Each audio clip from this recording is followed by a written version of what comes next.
महायुतीची आज मुंबईमध्ये होणारी बैठक पुढे ढकलली। पुढील 2 दिवस महाराष्ट्रामध्ये महायुतीच्या बैठका होणार नाहीत। महाराष्ट्र भाजप गटनेता निवड झाल्यानंतर महायुतीची बैठक होणार। एकनाथ शिंदे हे नाराज नाहीत, तर प्रकृती ठीक नसल्याने ते दरेगावी जात आहेत। उदय सामंत यांची प्रतिक्रिया। एकनाथ शिंदेंनी शिवसेनेचं नेतृत्व करावं आणि त्यांनी राज्यातच काम करावं, उदय सामंत यांनी मांडली भूमिका। जितेंद्र आव्हाड, बच्चू कडू यांची एकनाथ शिंदेंसोबत बैठक, तासभर केली चर्चा। कोणतीही राजकीय चर्चा झाली नसल्याची आव्हाडांची माहिती। महायुती सरकारच्या नवीन मंत्रिमंडळामध्ये भाजपला सर्वाधिक 20, शिवसेनेला 12 ते 13 तर राष्ट्रवादीला 9 ते 10 मंत्रिपदं मिळण्याची शक्यता। महाबैठकीमध्ये शिंदेंकडून 12 मंत्रिपदांसह विधान परिषद सभापतीपदाची आणि गृह नगर विकास यासह इतर महत्त्वाच्या खात्यांची मागणी। मात्र उपमुख्यमंत्री पदासंदर्भात कोणताही निर्णय नाही। एकनाथ शिंदे चर्चेत संरक्षण मंत्री आणि राष्ट्रपती पदही मागू शकतात। शिंदेंच्या मंत्रिपदाच्या मागण्यांवरून संजय राऊतांचा टोला। राज्याचं नेतृत्व दिल्लीसमोर झुकलं।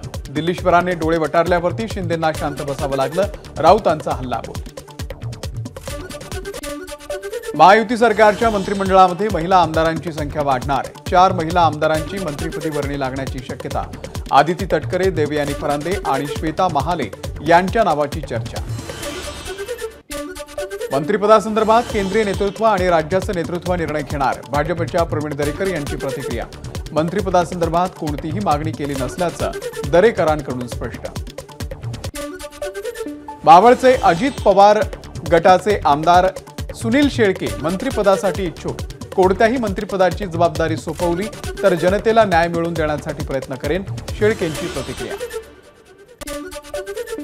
भाजपचे आमदार बबनराव लोणीकर यांनी बोलून दाखवली मंत्री होण्याची इच्छा। मराठवाड्यामध्ये सर्वात ज्येष्ठ असल्यानं मंत्रिपदाची संधी मिळावी, लोणीकरांची पक्षश्रेष्ठींना विनंती। भाजपच्या विधिमंडळ गटाच्या बैठकीनंतर 2 दिवसात महायुतीची बैठक होणार। राहुल शेवाळेंची माहिती। कुणाला कोणती खाती मिळणार तेही 2 दिवसात कळेल, अशीही प्रतिक्रिया। महाराष्ट्राच्या मुख्यमंत्रीपदी फडणवीसच होणार विराजमान। शहांसोबतच्या बैठकीमध्ये फडणवीसांच्या नावावरती शिक्कामोर्तब झाल्याची सूत्रांची माहिती। सर्व प्रक्रिया पार पाडून लवकरच औपचारिक घोषणा होणार। महायुतीचा शपथविधी सोहळा 5 डिसेंबरला आझाद मैदानात होणार, विश्वसनीय सूत्रांची माहिती। आता 5 डिसेंबरला महायुतीचा शपथविधी। 5 तारखेपर्यंत हे राज्य कोणाच्या भरोशावर, एक्सपोज करत सुषमा अंधारेंचा सवाल। दिल्लीमध्ये आज काँग्रेस कार्यकारिणीची बैठक। बैठकीमध्ये काँग्रेसच्या पराभवाच्या कारणांवरती सविस्तर चर्चा होणार। खरगे आणि त्यासोबतच राहुल गांधींसह काँग्रेसचे नेते उपस्थित राहणार। वाढीव मतदानाचे व्हिडिओ चित्रीकरणासह पुरावे सादर करा, नाना पटोलेंची निवडणूक आयोगाला पत्र लिहून मागणी। भाजपचे नेते अशोक चव्हाण यांचा काँग्रेसवरती निशाणा। काँग्रेसचा प्रदेशाध्यक्ष असताना 82 जागा निवडून आणल्या होत्या, नंतर पृथ्वीराज चव्हाणांनी 82 वरून 42 केल्या, आता नाना पटोलेंनी 16 वरती आणल्या, अशोक चव्हाणांचा नेत्यांना टोला।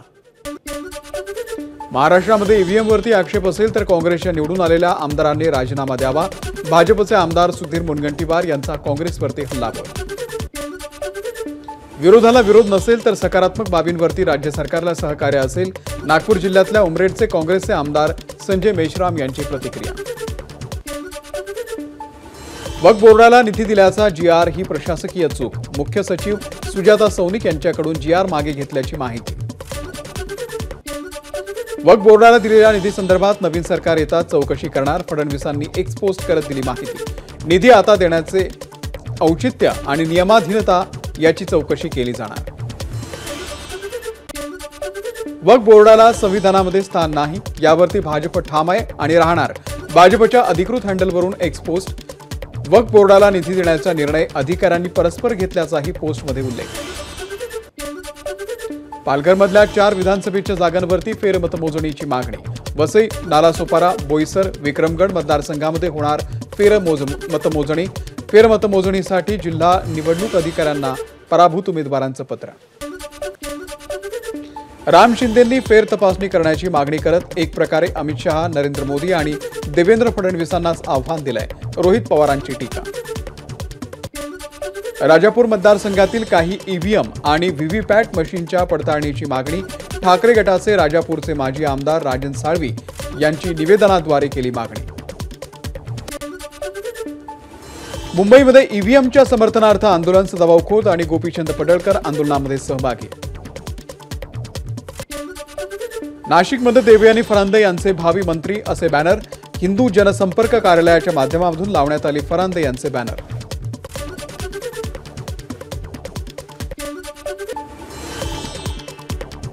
सिंधुदुर्गमधील पाणबुडी पर्यटन प्रकल्पासाठी केंद्र सरकारकडून 48 कोटींचा निधी। हे पर्यटन स्थळ जागतिक स्तरावरती दर्जेदार करण्यासाठी केंद्र सरकारचे प्रयत्न। नाशिकमध्ये रामकाल पथ विकासासाठी केंद्र सरकारकडून 99 कोटींचा निधी। देशभरातील 40 पर्यटन स्थळांना जागतिक दर्जेदार करण्यासाठी केंद्र सरकारचे प्रयत्न। डॉक्टर बाबासाहेब आंबेडकर यांच्या महापरिनिर्वाण दिनाच्या निमित्तानं रेल्वेकडून दादर स्थानकामधील गर्दीच्या नियोजनासाठी नवी व्यवस्था। काही रेल्वे आणि महानगरपालिका पूल भीम अनुयायांना तर काही केवळ प्रवाशांसाठी असणार। सामाजिक कार्यकर्ते बाबा आढाव यांचं पुण्यामध्ये उपोषण। आढाव यांच्या उपोषणाचा आजचा दुसरा दिवस। राज्यघटना आणि लोकशाहीची थट्टा सुरू असल्याचा आढाव यांचा दावा। बाबा आढाव यांच्यासारखे खरे सामाजिक कार्यकर्ते लोकशाही वाचवण्यासाठी आंदोलन करतायत, मात्र सगळीकडे दुसरीकडे भाजपचं सरकार आल्यानं अण्णा हजारे आंदोलन करत नाहीत। रोहित पवार यांचा अण्णा हजारेंना खोचक टोला। कशिडे बोगदा वाहतुकीसाठी खुला। भोगाव हद्दीमधील गर्डर टाकण्याचं काम पूर्ण झाल्यानंतर वाहतूक पूर्ण। राज्यात झिकाच्या रुग्णसंख्येमध्ये वाढ। गेल्या 4.5 महिन्यात झिकाचे 100 रुग्ण वाढल्याची माहिती। सर्वाधिक रुग्ण पुणे महानगरपालिका क्षेत्रात। गोंदियामध्ये एसटी अपघातातील मृतांच्या नातेवाईकांना 10 लाख रुपयांची मदत। काळजीवाहू मुख्यमंत्र्यांची घोषणा। गोंदियाच्या सडक अर्जुनी तालुक्यातील खजरी गावाच्या जवळ शिवशाही बसचा अपघात। आतापर्यंत 11 जणांचा मृत्यू तर 10 जण जखमी। 15 ते 20 जण किरकोळ जखमी। गोंदियाच्या अपघातामध्ये मृत पावलेल्यांना फडणवीसांनी एक्सवरती पोस्ट करत वाहिली श्रद्धांजली। जखमींना गरज असल्यास खासगी रुग्णालयात दाखल करण्याच्याही फडणवीसांच्या सूचना। खराब रस्त्यांमुळे गोंदियामध्ये अपघात घडला, तसंच बसची तांत्रिक तपासणी झाली होती की नाही याचीही विचार केला पाहिजे। खासदार प्रशांत पाडोळे यांची प्रतिक्रिया। रत्नागिरीच्या खेडमध्ये डीवायएसपींच्या गाडीला कारची धडक। धडकेमध्ये दोन्ही गाड्यांचं मोठं नुकसान, कोणतीही जीवितहानी नाही। नंदुरबारच्या तळोदामध्ये वेल्डिंग वर्कशॉपमध्ये तरुणाचा मृतदेह आढळल्यानं खळबळ। हर्षल वर्कशॉपमध्ये एका कोपऱ्यात मृतदेह आढळला। यात घातपात की अपघात याचा पोलिसांकडून तपास सुरू। नागपूरमध्ये रानडुकरानं धडक दिल्यानं दुचाकीचा भीषण अपघात। 21 वर्षीय तरुणाचा जागीच मृत्यू। नागपूर जिल्ह्यातल्या कोंढाळी पोलीस ठाण्याच्या हद्दीमध्ये देवळी काळ बांडे या गावातली घटना। भिवंडी महानगरपालिका मुख्यालयाच्या समोर अवैध वाहन पार्किंगवरती वाहतूक पोलिसांची कारवाई। या ठिकाणी पार्क केलेल्या वाहनांवरती वाहतूक पोलिसांनी आकारला ऑनलाईन दंड। मुंबईच्या भांडूपमधील नामांकित शाळेमध्ये 3 अल्पवयीन मुलींसोबत गैरवर्तन। शाळेच्या लिफ्ट मेकॅनिकनं गैरवर्तन केल्याचा आरोप। पालकांच्या तक्रारीनंतर पॉक्सो अंतर्गत गुन्हा दाखल। आरोपी अटकेत। जलजीवन मिशन योजना अपूर्ण राहिल्यानं कंत्राटदाराला चोप। अलिबाग तालुक्यातल्या ताडवागळे ग्रामपंचायतीमधली घटना। मारहाणीचा व्हिडिओ व्हायरल। धाराशिवमध्ये सोयाबीन उत्पादक शेतकऱ्यांची खरेदी केंद्रावरती अडवणूक। त्यावरती ठाकरे गटाचे आमदार कैलास पाटील यांची खुर्चीचा खेळ संपला असेल तर शेतकऱ्यांची काळजी करा अशी टीका। नाशिक जिल्ह्यामधल्या चांदवडमध्ये टोमॅटोच्या शेतात गांजाची लागवड। 12 लाख किमतीची 65 गांजाची झाडं पोलिसांनी केली जप्त।